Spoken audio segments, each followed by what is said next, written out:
Voilà pourquoi il faut que tu passes un peu de temps sur tes chansons pour les travailler, pour travailler ta voix, pour que ce soit très joli et pour que tu arrives à faire tout un tas de choses qui rendent honneur à cette chanson et aux paroles aussi. Je prends un exemple, Alicia Keys, If I Ain't Got You, la première phrase. Si on fait Some people live for the fortune.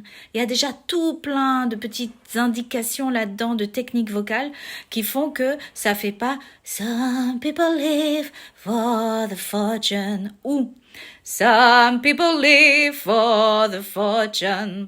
Parce que les placements que j'ai utilisés, les deux derniers, c'est pas optimum pour mettre la chanson en valeur. Donc la première des choses, c'est à quelle intensité je vais chanter. Est-ce que je vais chanter pianissimo tout doux ou alors entre piano et mezzo? Mezzo forte ou forte?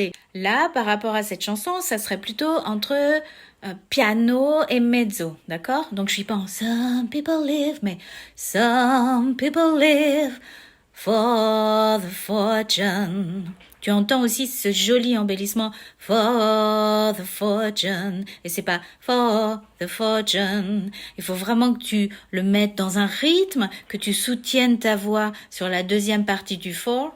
For, un, deux, the fortune. Et on reste en résonance sur le fortune, sur le N. Fortune, avec un peu de vibrato. Si tu as développé ton vibrato, c'est super. S'il n'est pas encore développé, eh ben, tu vas le travailler bien sûr. Et là, on a juste vu la première phrase de la chanson d'Alicia Keys, If I Ain't Got You.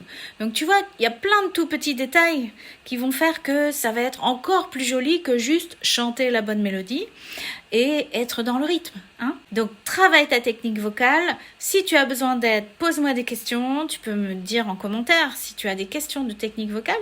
Et puis bien sûr, après, fais-toi accompagner, hein, que ce soit par moi, dans mon école de chant en ligne School Vocalize, ou par un prof autour de chez toi.